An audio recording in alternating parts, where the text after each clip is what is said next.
Hinahanap ang sarili, ngunit di nakakayanan sa ikaw na dinadaanan ko.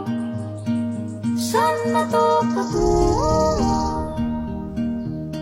Saan na